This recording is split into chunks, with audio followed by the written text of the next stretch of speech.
Je suis pas une trompeuse, ça m'emmerde. Vous avez des On fidélités... s'en va, si on n'est pas heureux, on s'en va. Pendant 20 longues années, Emmanuel Béard n'a jamais prononcé publiquement le nom de Daniel Auteuil. Ce n'était pas une interdiction formelle, ni une accusation masquée, pas même une confiance esquissée dans l'ombre des confidences. C'était un silence plus profond, plus organique, une absence qui s'était installée comme une seconde peau, une retenue qui semblait prolonger, par-delà la rupture, l'élégance qu'ils avaient cultivée ensemble. Et pourtant, dans les années 90, ils avaient formé l'un des couples les plus emblématiques, les plus enviés du cinéma français. Unis à l'écran dans des rôles d'une intensité rare, la sensualité offerte face à la réserve distante, la vulnérabilité face à la maîtrise froide, ils l'étaient aussi dans la vie. Leur histoire paraissait solide, presque exemplaire. Deux artistes talentueux, de beauté complémentaire, une discrétion qui fascinait autant que leur performance. À l'abri des scandales tapageurs, des éclats médiatiques, des rumeurs voraces. Une image parfaite, polie par le temps et les projecteurs. Alors pourquoi ce mutisme si obstiné, si durable? Comment une actrice célébrée pour sa force intérieure, sa liberté farouche, son audace à se mettre à nu devant la caméra, avait-elle pu choisir ou se résoudre à effacer un chapitre aussi décisif, aussi formateur de son existence? Et que cachait vraiment cette discrétion que le public complice interprétait comme une pudeur aristocratique, une élégance suprême? Était-ce une loyauté résiduelle, une protection mutuelle, ou le prolongement d'un mécanisme plus ancien, plus intime, où le silence était devenu la langue principale de leur relation? En 2023, face à la caméra, dans un contexte où elle brisait d'autres silences plus anciens et plus douloureux, elle laisse enfin tomber une phrase simple, presque murmurée, qui résonne pourtant comme une fissure fine mais irréparable dans le mythe soigneusement entretenu. Elle explique avoir cru, pendant toutes ces années, que ce silence protégerait leur amour, le préserverait des intrusions extérieures, des jugements hâtifs, des déformations inévitables. Ce n'est ni un règlement de compte tardif, ni une revanche amère, ni même une mise au point. C'est la reconnaissance sobre, presque douloureuse, lucide, d'un effacement progressif, une disparition presque invisible derrière l'image parfaite qu'ils offraient au monde, une érosion douce où l'on finit par confondre loyauté et renoncement à soi. Ce que nous allons explorer ici n'est pas un scandale fracassant, pas une trahison spectaculaire. C'est une vérité bien plus troublante, plus universelle, celle d'un amour où le silence a fini par parler plus fort que les mots, où l'absence de bruit a creusé un vide que personne n'osait nommer, où l'on peut s'aimer encore tout en se perdant lentement. À la fin des années 80, le cinéma français traverse l'un de ses derniers grands âges d'or, une période charnière, où l'élégance classique rencontre encore les audaces de la modernité. Sur les affiches, dans les magazines, un visage s'impose avec une évidence presque troublante, celui d'Emmanuel Béard. Après Manon des Sources, 1986, où elle incarne une jeune femme à la sensualité solaire et à la vengeance muette, elle devient bien plus qu'une révélation prometteuse. Elle symbolise une féminité nouvelle, fragile et indomptable à la fois, magnétique et insaisissable, offerte sans jamais se donner entièrement. La presse la célèbre comme une muse moderne, les réalisateurs se l'arrachent pour leur audace, les photographes cherchent inlassablement à capter cette lumière singulière qui semble émaner d'elle sans effort, comme si son corps portait en lui une clarté intérieure inépuisable. Face à elle, Daniel Auteuil n'est pas un débutant. Né en 1950, déjà récompensé, reconnu par ses pairs et par les aînés du métier, il appartient à une génération d'acteurs formés à la rigueur du théâtre classique, à la discipline du silence maîtrisé, à l'art de dire sans tout dire. Sur le tournage d'Un cœur en hiver, 1992, leur complicité dépasse rapidement le cadre professionnel. À l'écran, ils incarnent deux êtres que tout oppose, lui distant, presque froid, calculateur dans sa retenue, elle vibrante, entière, offerte dans sa passion. Hors caméra, une autre partition commence à se jouer, plus intime, plus fragile, tissée de regards prolongés, de silences complices, de gestes qui n'ont plus besoin d'explication.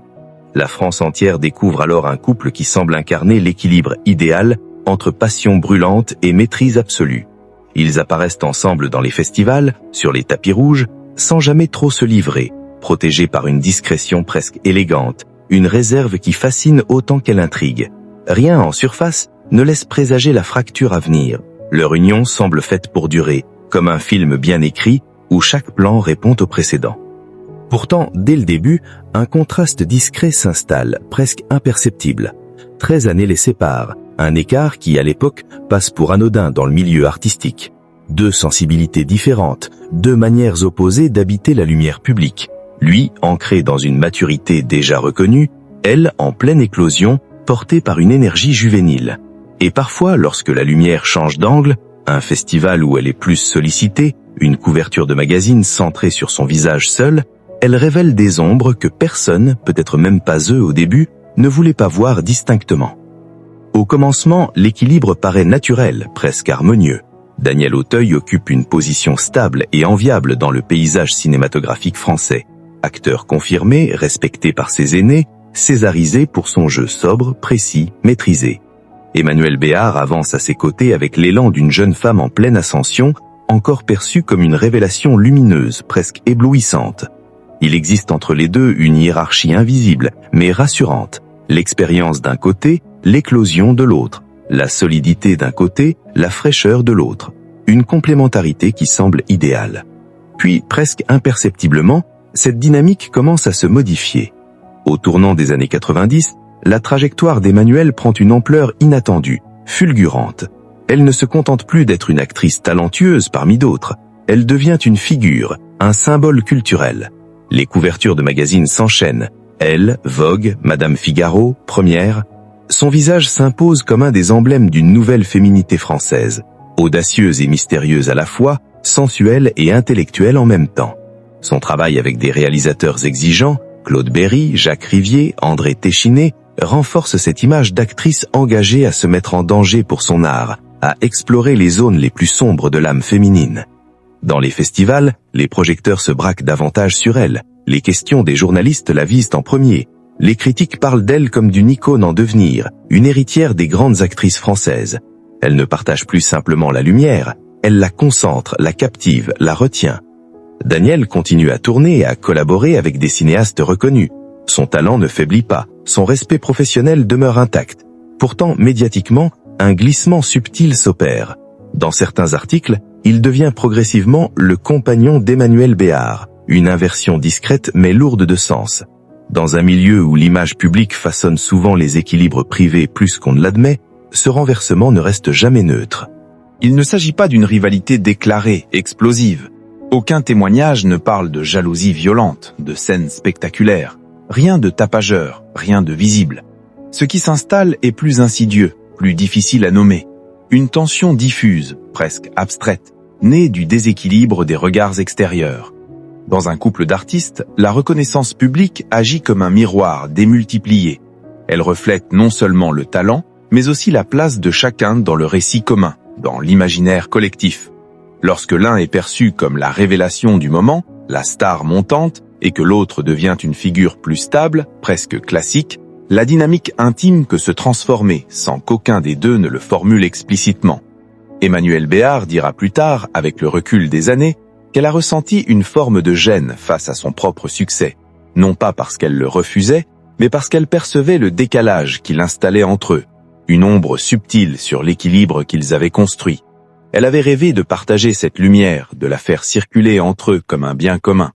Or, la lumière ne se partage pas toujours équitablement. Elle éclaire différemment selon l'angle choisi, et parfois elle laisse l'un dans une pénombre relative. Dans certaines interviews de l'époque, lorsqu'on lui demande comment elle vit cette réussite à deux, elle répond avec une prudence infinie, presque calculée. Elle parle d'équilibre fragile, de partitions jouées ensemble, d'harmonie à préserver. Mais derrière ces mots mesurés se cache déjà une adaptation silencieuse. Elle commence à moduler sa présence, à atténuer certains élans, à ne pas trop accentuer ce que l'extérieur souligne avec insistance. Elle ajuste, elle adapte, elle se fait plus discrète dans ses triomphes pour ne pas accentuer le contraste. Daniel, de son côté, demeure fidèle à sa nature profonde, réservé, peu enclin à commenter sa vie privée. Il ne nourrit ni polémique ni justification publique. Ceux qui l'ont côtoyé décrivent un homme formé à une discipline émotionnelle rigoureuse, issu d'une génération où l'on ne verbalise pas facilement les fragilités intimes, où l'on endure en silence. Il continue d'avancer avec la même rigueur, la même discrétion. Mais parfois, l'absence de mots crée un espace vide que chacun remplit à sa manière, avec ses propres peurs, ses propres interprétations. À mesure que la notoriété d'Emmanuel grandit,